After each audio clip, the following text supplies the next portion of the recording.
So some of you will understand this, and some of you will think I'm a great big Nancy boy.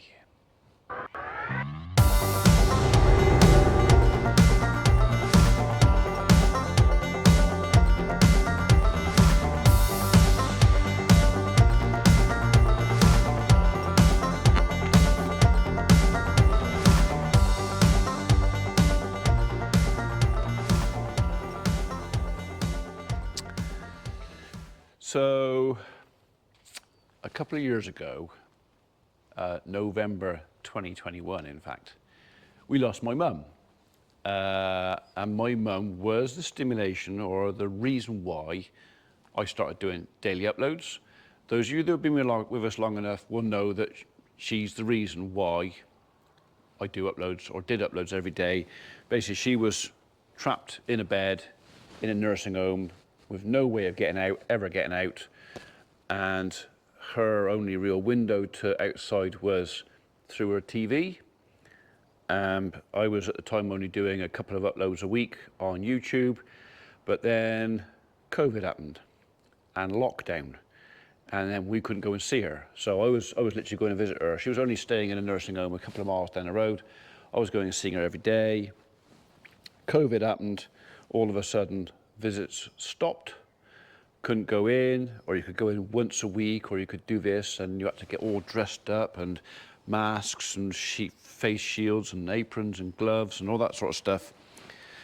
So we bought her a smart TV, and I started doing daily uploads on YouTube as much as anything else for my mum, so she could watch what we were doing at home. So anyway, November 21, we lost her. I've always promised that I would put her with her mum, who's over in Dursley.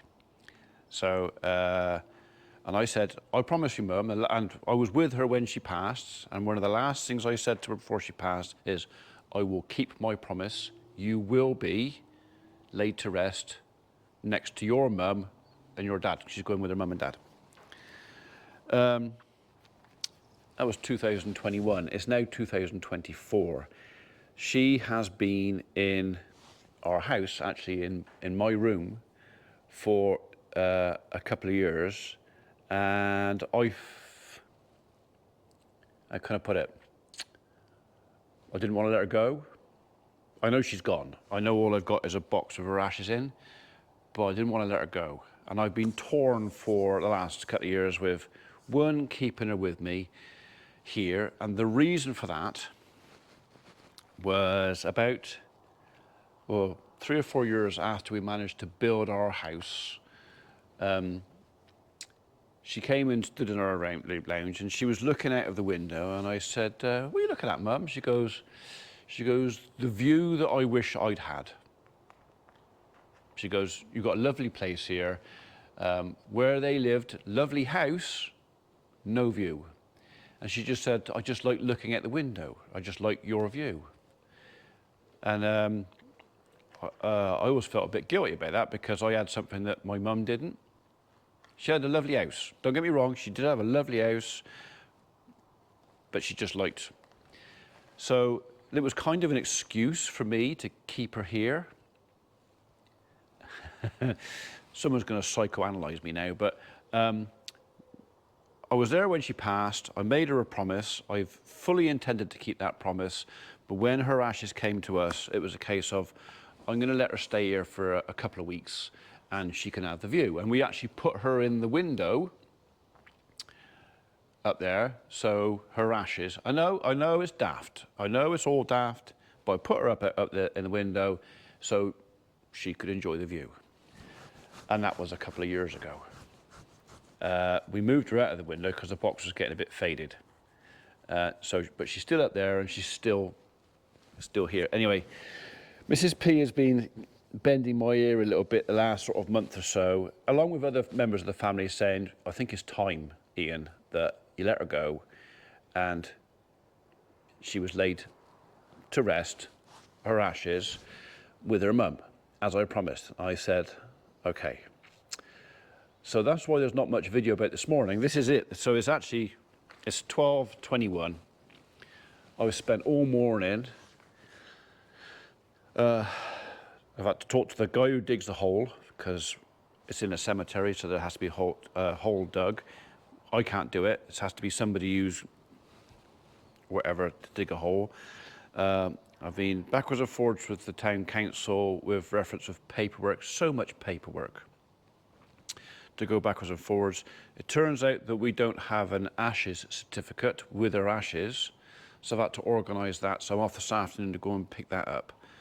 And it's just been one of those mornings where I don't know what happened to the time. It's just flown past. I've had 3 or 4 people ring me up and I sort of said, yeah, I'll get back to you, and I will ring in this afternoon. But it's literally taken me since 8:30 this morning I started to now, so it's basically 4 hours just on the phone, on the computer, and sorting out everything that we can have her laid to rest where she wanted to go, with her mum, back in Dursley, where she was born, blah, blah, blah. Anyway, date is set. A couple of weeks' time, we'll be off. I'm not going to video anything like that because you don't want to be involved in that, I'm pretty sure.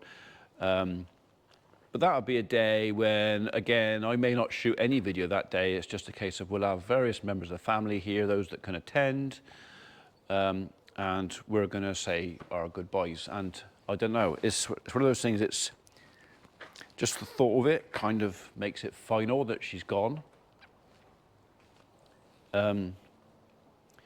Yeah, because although she died and she was cremated, she was kind of with me. Now I've got to let her go. Yeah, and do you know what? I'm not an emotional person. I don't wear my heart on my sleeve. I don't get upset about things. I'm pretty stoic about stuff, but I've come out here and I'm kind of talking to you. Whether or not I actually upload this or not, I don't know, because don't worry, I'm not going to burst into tears or anything like that, but it's kind of, it's final. She'll be gone. I can still go and visit her. I can still go and talk to her, because I go and talk to my grandparents. I never met my granddad, her dad, never met him. He died when she was 14 in 1950. I wasn't even thought of then. But my grandmother, her mother, I loved her to bits as well. So I can go and talk to both of them now. I only go a couple of times a year, but every year on anniversaries, we take a bunch of flowers over, and I just stand there and have a chat, bring them up to date. So, yeah. Right now, I can go upstairs and I could have a chat with mum upstairs. Again, I know that sounds daft and you're talking to a box. But, you know, sometimes it's nice just to let out what you got inside and say, this is what's happened today, mum, and, you know, this went well, that went badly. Gone down with TB again, or one of the kids is poorly, or Sam's fallen off the deck and twisted her ankle and we all laughed at her. You know, it's just that's going to stop. Sort of. Anyway, so for the 3 or 4 of you that have stayed, if I load this up, that's kind of the theme for this morning for me, and I'm obviously going to dwell on that for best part of the day. And then over the next week or so, I'll be okay. And then it'll come to the day again, and I'll probably feel a little bit again. But yeah, we got to be realistic about it. That this is how life is. We come, we do our bits, we make our mark on the world, and then we go. So she made a big mark on mine, and yeah, I owe her a lot. So, yeah, there you are. So now you know how I feel. If you could just tell me, because I ain't quite sure how I feel. Happy in some ways that I'm keeping my promise, although I've made her wait a little bit longer than I actually intended to. I never intended to last this long. I thought 6 months she'd be in with her mum. Part of that is down to probate. Still haven't got probate sorted out. I don't know why it's taking so long. Well, I do know why it's taking so long. They lost her bloody will. They got copies of it, but so probate, I can't take on her plot until probate is done. So we always said I wouldn't inter her until I could have a nice headstone done. I can't do the headstone. Nobody can do the headstone because it was her plot until probate's done, and then it's all passed on, because only the owner of the plot can sort the headstone out. So the plot will come to me, and as soon as that's done, then we will redo her headstone. And that was kind of an excuse for delaying, not interring her. Well, I don't want to put her in the ground until the headstone. I want a nice headstone for when she goes in, and it was an excuse. It was a pretty good excuse, but yeah, can't wait any longer. If I wait any longer, then I'm kind of breaking my promise, aren't I? So I keep promises. There you go. Anyway, it's 12:27, and now I've depressed everybody. I'll go on and tell you what else has gone on today so far. Which is not an awful lot, really. I mean, at 7:30, a soils lorry came in and has tipped a second load of crushed aggregate, crushed whatever that is, which I think is very nearly as good as Type 1. To the point where yesterday I basically said to Wayne at Soils, I'm not going to bother with a load of Type 1. I think I'm just going to have the crushed for now and see how we get on. Excuse me. So the first load is more or less down and levelled. That's the second load, which I'll come in. I've just got that as a top up here. We'll have some more around there. We may actually want a third load in a bit to finish off this end and that end. Yesterday I came in here and pulled out the muck from this end of the barn. That might be something that I go on with this afternoon. We're not picking up any more bales today because the moisture reading on the bales I picked up yesterday, the highest was 19.8. I might as well leave them out in the field for a week. Let them cook out there. So we've got to get all this out, and then I've got to do some disinfection because Ministry actually got hold of me yesterday and said, we haven't released your TB status because you haven't done your disinfection. And I said, well, you haven't sent me the forms. But apparently I was supposed to use the forms that they sent me last time. I was expecting a letter from the Ministry to say, blah, blah, blah, you are TB free, but you can't open the farm until you've done this, this, and this, which is what they've done the last few times. So I was waiting for that letter, which we've never had. But the gist of the email I got yesterday was, well, you've had letters in the past, you know what you've got to do, so just do it. It's like, well, I thought there was a process. I was waiting on the process. Anyway, at least the skid steer is fixed. So there's probably best part of a day's work in here for me to shift all this muck. I've got to go over to the farm sometime. I want to put Dad's tractor away. It got left out last night. I might not be using it for a week, so I'm going to go and put that. It's no point in bringing it back. I got a friend whose barn I can put it in. It's nice and secure. I'll put it in there, or our own, one or the other. And yeah, concentrate maybe on this and that. And hopefully Tim will be over soon. He's got to take the barge boards off edge of the roof here. We've decided to keep the Yorkshire boarding on. I actually didn't see the point in taking it off. Tim was quite relieved about that because he wasn't looking forward to taking it off. So this is going to be an open area anyway, at least for the time being. All this is just open. We've got no plans to enclose this at all. It's just a roof. But that will remain bedding. But having the roof, that end and this end, should actually make that drier. Less bedding, less work. We can live in hope. Right, okay. I've got to find something to do for an hour.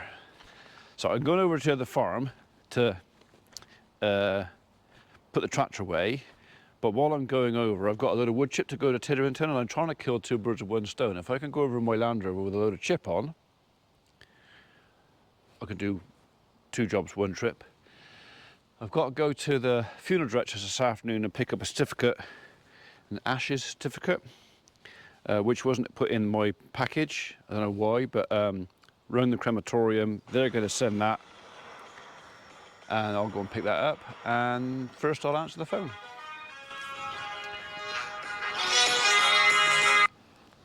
Hello. Hi, this is Sarah calling from the YouTube Partner Manager team. Am I speaking with Ian? That was YouTube on the phone. They contacted me a month, 6 weeks ago and said, oh, you know, your channel's come up and to our notice, and we would like to mentor you. We would like to give you some advice on how to improve stuff and blah, blah, blah. Basically, I think what that means is how to make more money out of it. And it's kind of, okay, yeah, that's fine. So, so I've had 2 or 3 emails from them saying, you know, get back to us, we want to talk to you. And what is this? And I haven't answered any of them. So obviously they've got fed up with waiting for me to email them back, and they've rung me. So anyway, I got a meeting with somebody. What is this? Somebody from YouTube, a lady. When she first rang, I thought it was a scam call because I didn't recognise the accent. Yeah, so I'll see. So what's this? So I've had a parcel arrive, and that was in it. Tractor parts. So I haven't ordered anything, so someone's obviously sent this, and I don't know what it is. What is it? Is it a seat?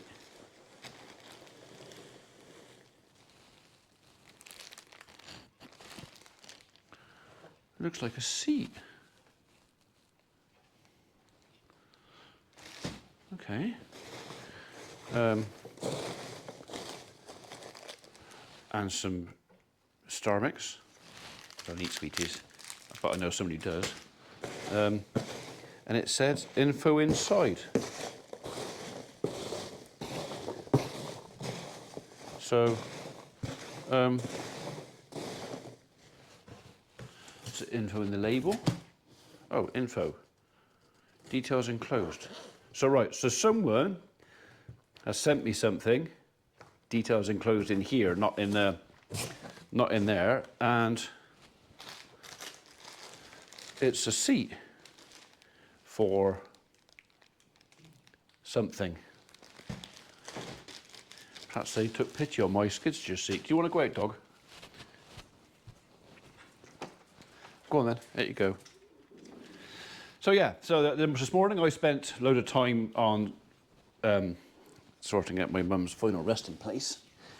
And now YouTube want to talk to me about the channel and how I can improve stuff. I mean, you lot can tell me how I can improve stuff. But like I said, I've never been frightened of a bit of constructive criticism, so I'm not a big fan of this stuff. Shame you can't eat it, because it looks, like a... Oh, no, I don't think it was. Right then, I am going to open envelope and find out who it's from. Back in a minute.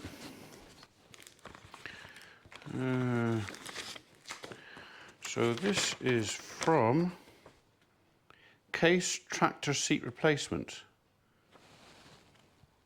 Stephen Brockway. Hi Ian, please find a seat for your dad's tractor. Ah, for dad's tractor. Notice yours is showing its age. Which it is, haha. I hope it fits okay. I googled the tractor case and this came up, but I think your original may be plastic. I myself am a smallholder down in North Dorset, Shaftesbury, having taken over my late father's beloved pedigree Hereford cattle. Oh, I love Herefords. Love watching your video and YouTube videos and appreciate the struggle farmers can be. I am a semi-retired electrician, having done over the years a lot of new farmed areas, setups, and still now have farm customers. 'Tis in the blood, as one might say it is. I've been to Bradley Farm twice, lovely spot, fundraising event for the defib and letting the cows out. Both were good fun. You definitely have a gift with your channel. So as Richard could say, crack on, haha. Kind regards to you all, Steve. Thank you, Steve. Do you know what? I never even thought of Dad's tractor. I was thinking, what's a seat for? But Dad's tractor, the 695, really does need a new seat. So, yeah. Although I will say, Steve, that someone else sent me a seat for Donald the Dumper. So maybe we'll hang on to this for 10 minutes, because if I fit this seat to the 695, before I fit the other seat to the dumper, the seat from James, then I think he'll probably complain. Or maybe we'll do a video and we'll do both seats. So what I'm going to do is I'm going to put your note inside there. So when I come to unwrap this again, because I will forget who sent it me, so your letter's inside there. So when I come to fit this to Dad's tractor, which I will do, I mean, you've Googled it, so I'm assuming it all fits, and not quite sure how, but I presume it's something to do with these things here. Thank you. Thank you. What a strange day this is turning out to be.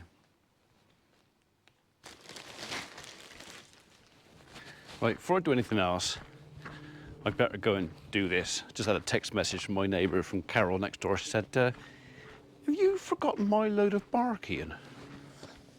You know, I don't want to nag, but it was, you know, weeks ago when I asked for it, and I've just texted back and says, yeah, don't worry, Carol. I'll give myself a stiff talking to and get it sorted right away. Fortunately, guys didn't take Wilf this morning, so I've got something to deliver it with. Oh, what have they left in there? Oh, right. Well, I better go and tip that off first, then, I suppose. Bay tree, that is. I can smell it. It's a little job we did as a fit-in yesterday. Ugh.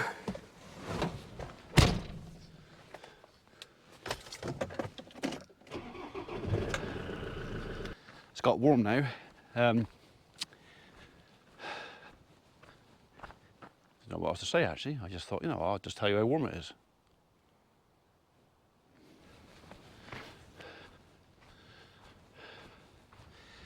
It's a relief having it all made and in the barn.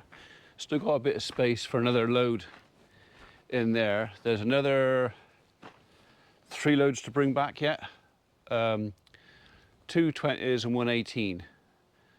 So yeah, there should be 38 bales to come back. Sorry. No, more than that. 20, 40, 78 bales. 78 bales to come back. Is that right? Oh, I don't know. I don't know. My mind's all over kerfuddle today.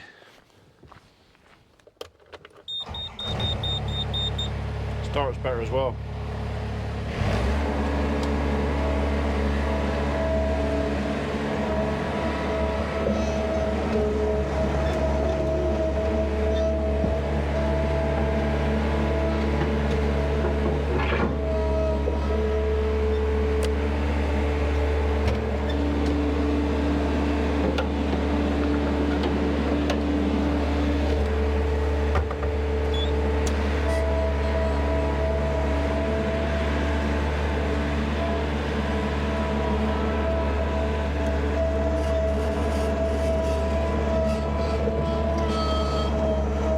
Not to have this thing stalling every 2 seconds.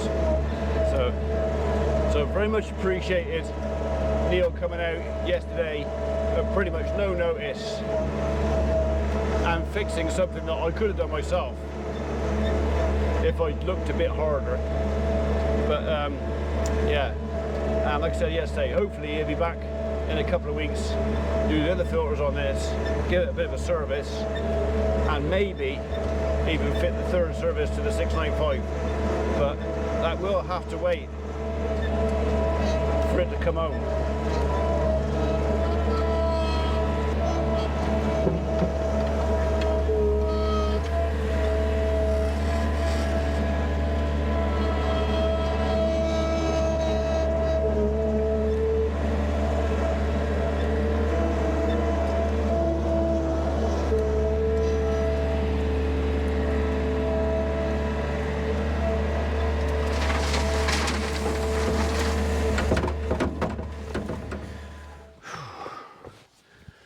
was a manic hour or so. So went up to Wotton to go to the undertakers to pick up a certificate. Couldn't get to them because the road was shut and it was a long way around. Then I come down to Ulverston to look at a job for one of the local schools. I had to leave the dog with Dad because it was too hot for her to stay in the car. Looked at a job for school, that's all right, and while I was there I managed to kill a wasp for them as well, which made their day because they were worrying about the wasp nest because there were workmen working next to it and yeah, whatever. Now we're going to go and move Dad's 695. Haven't got a flat tyre, you're fibbing. So it's my tyre pressure gauge shouting at me, and the only reason it's shouting at me is because this van is like 10 years old and the tyre sensors, well, the batteries have run out. I've got a load of new sensors, but I've got to find the time to take the car up, have the tyres off, change the valves and sensors, and then I ain't got to listen to that blinking alarm every time. Something like that. Well, it's a lovely afternoon. It's 23 degrees C out there. It's 10 past 4 in the afternoon. I've pretty much achieved nothing today, apart from sorting out Mum and a quote for the schools and a wasp nest for the school and some organisation of some other stuff which I can't talk about. And what else? Yeah, I intend to go home when I finished all this lot and spend an hour mucking out. So in which case then I will have achieved something today. Not a lot, but something.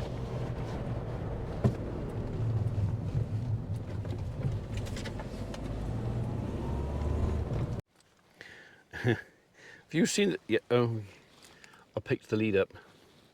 She knows what that means. Go on then. What's that? What's that? She said, I'd rather go looking at mouses. We got to go and get a tractor, you. Come on. Biscuit. Psst. Come here. Good girl. Come on in.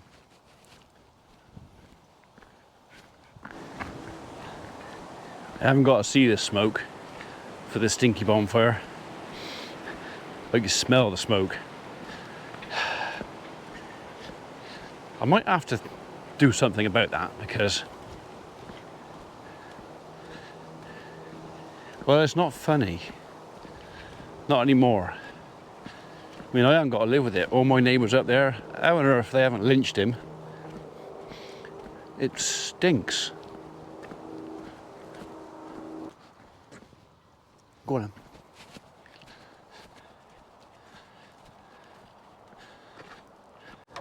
That's my seat. You can't stay there. You have to go over there in the back. No, over there in the back. You can't reach the pedals. Go on, over you go. Ooh. That's it. Both gates locked up. Only thing left to do is lock this thing up and go home. Move some muck.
5 to 7. I think that'll do for tonight.